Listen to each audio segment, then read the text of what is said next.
大家好，赏桐花蒿之余呢，可以看一下堆草草的效应啊。之前将堆草草纳入菜床，并配合台湾天气，将菜床改成南北向啊。在堆草草的催化下呢，茼蒿的茎长得特别粗壮啊。这已经开花的茼蒿，除了可以留种之外呢，还可以提供下方的结球莴苣遮阳的效果啊。日后清除时，若是要当有机质的材料，专家的建议也是需要已经木质化的结构啊。在过年期间，不了解菜床认知的人不少啊。采收菜的时候，不少人就直接踩踏菜床，导致这采用血质种植的槟榔心、芋头呢，菜床的土壤严重硬化。先把地瓜叶扦插生长情形做个交代，再来说明设置连同管的用意与用法。扦插经过10天后，可以看出大都已经开始生长了，只是近期气温比较低之外，日照也不高啊。这只需要天气配合，很快就可以长得很旺盛了。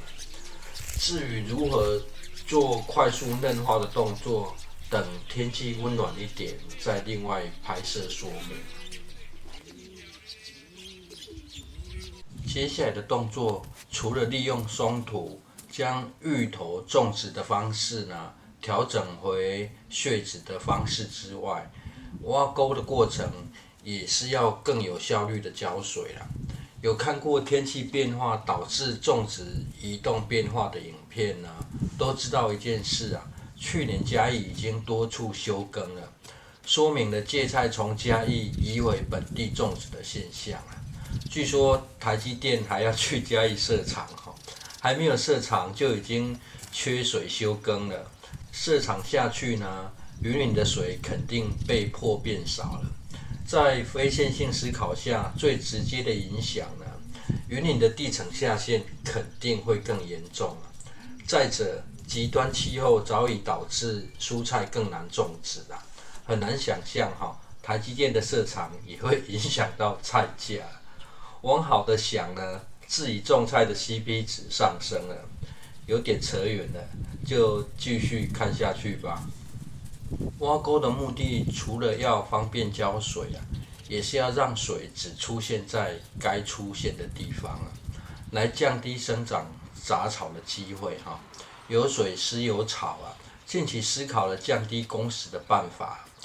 家庭友善种植在除草与浇水可能花掉80%以上的时间因此着重于这2件事情进行环境调整设置挖沟过程在2株芋头之间的土壤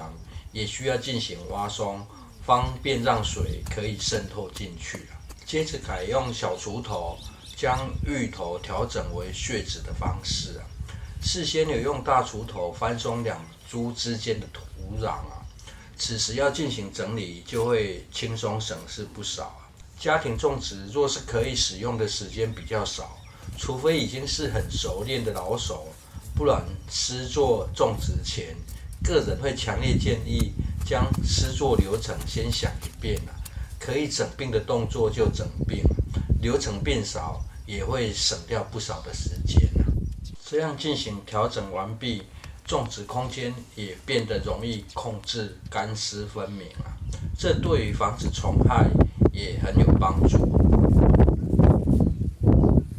接下来利用连通管原理将菜床连接起来，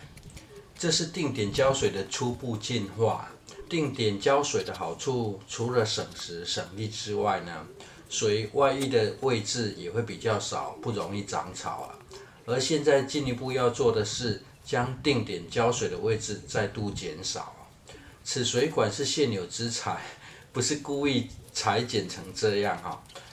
简单越过走道，让菜床的沟槽连接起来这对于对水需求比较大的作物，就成了改良式慢淹的方式水可以完全利用之外，也避免滴得到处都是先简单用土壤正压固定，确定水可以连通之后，再利用湿的土壤来做更完美的固定。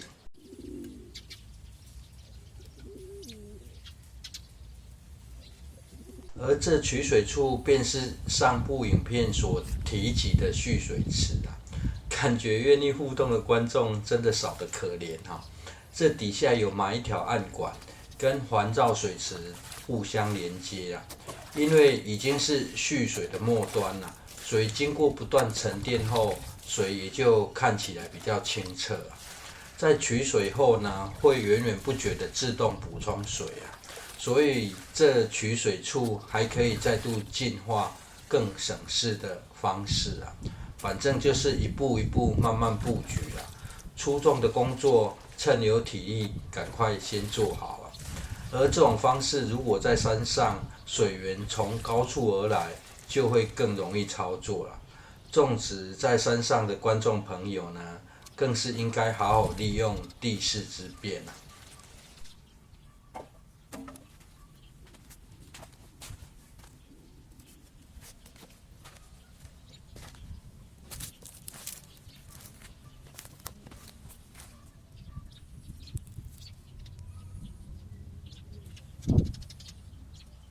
确定菜床沟槽里的水已经可以流动，就可以用湿的土壤将水管固定住了。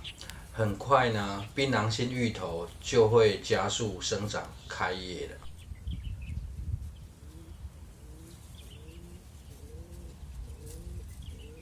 最后来利用一下水槽里的淤泥，由于这已经是蓄水池的末端，淤泥沉淀的速度跟数量呢也会比较少啊。这淤泥虽然肥沃，但却含有很多的潮质啊，除非是在封闭空间里，不然不建议直接拿来使用，会自找麻烦。而若是要在开放空间使用呢，可以改成埋进土里的方式进行修正哈。而这种黑泥呢，既然可以随着水流动，表示颗粒非常细致啊。直接拿来种植会有个困扰啊，经由日照晒干后会变得非常硬跟紧实哈，浇水下去水根本透不进去而流掉了。挖取淤泥则是天生我材必有用的价值实现啊。利用它会结成硬块、不容易透水的特性呢，拿来铺设在进水处，可以避免土壤被冲出凹槽啊。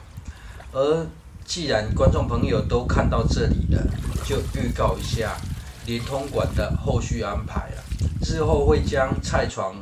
继续连接起来，而在这个位置改用中型抽水马达进行单点跨越菜床蔓延搅水的方式啊。而水经过搅动后，就可以明显看出自动进水的状态。最后，这则是让水自动不断往下排啊，制造活水的方法。谢谢收看。